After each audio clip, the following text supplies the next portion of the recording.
It's so good. It's so good.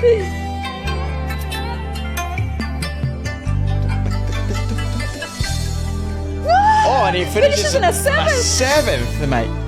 Oh, nasty. That's nasty.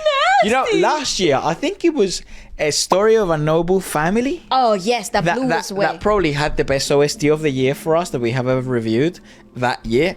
I swear to you, a difficult Buddhist sutra, which is, what's the, demigods and semi-devils. I'm never going to forget that. The theme song for that shit. Slapped. Okay, it's the most 90s thing that you'll ever hear in your life. That is very much the synthesizer with the rhythm of the bass, with the drumming. Even the singing phrase is so freaking rhythmical that it sits on the beat. It's like it has a really obvious tell that this has a path. It's very rhythmical. It's very hard to stay still with the song. Also, the addition of gospel-like choired setting for the chorus, that is such a Western take that I didn't expect.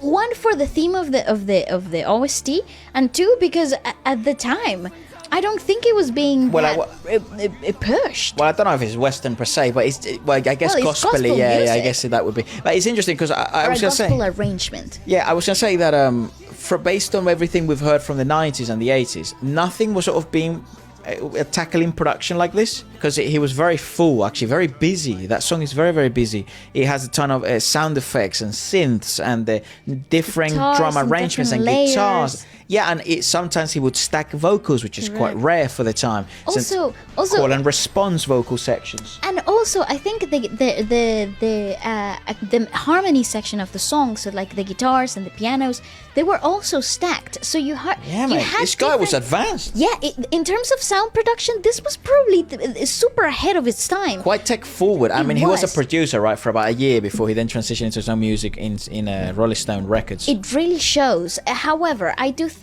this was pretty ambitious at the time, because you weren't recording digital yet, so you were recording probably still analog for another 10 years, I'd say. Also, intriguingly enough, it's 97. Oh, well, for another it was towards the years, end of analog.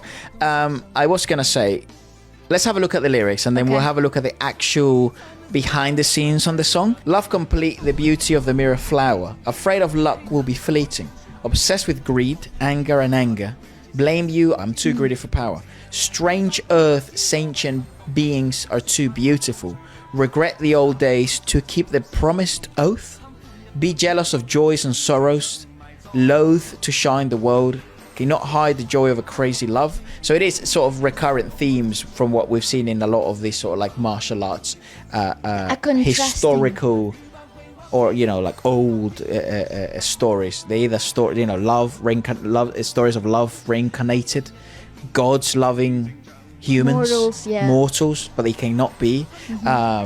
I think there's a lot of themes of sacrifice, a lot of themes of chivalry, a lot of themes of combat. Very, very obvious. But I think they're very well explained in the musicality. Yeah. Very obviously. There was a ton of love, the affection. Yes, and I think the song encompasses all of these aspects that you could have painted yourself your own picture without seeing the sequence of the scenes, which I guess that is the perspective of the novel, right? Because it did become the main theme of it, but it's sort of the Buddhist perspective, right? So pursuing the perfect world seems just a step away, but in reality it's unattainable. So the lyrics summarize the images of a lot of the major characters in demigods and semi-devils. So for example, Xiao Feng cannot give up the glamorous secular world. Duan Yu cannot escape the joy of his obsessions. Shu Zhu cannot find the appearances to replace. Mu Rongfu cannot comprehend the difficult questions in his lifetime. And furthermore, it reveals the complexity and contradictions of human nature through Buddhist concepts like the three poisons: greed, hatred, and delusion. And then the 7 emotions: joy, anger, sorrow, fear, love, hatred, and desire. That's so cool.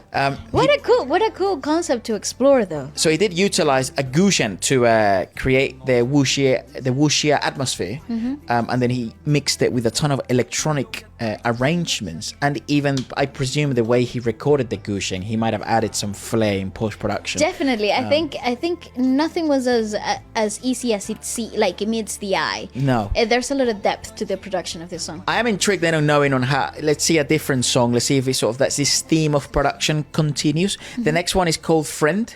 Okay. Written by Lau Shemeng. Music was composed by Lau Chi Wang. And then it's performed actually by, of course, Chao Wa Kin.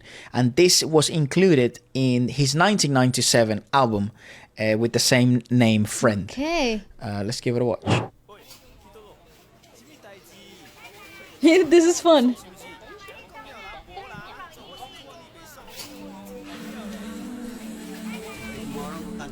Cool environmental sound. So he likes this choir-like arrangements always. But this wasn't him producing this.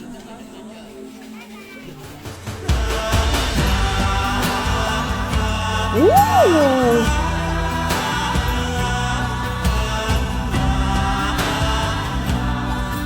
Rugby. There's a scrum.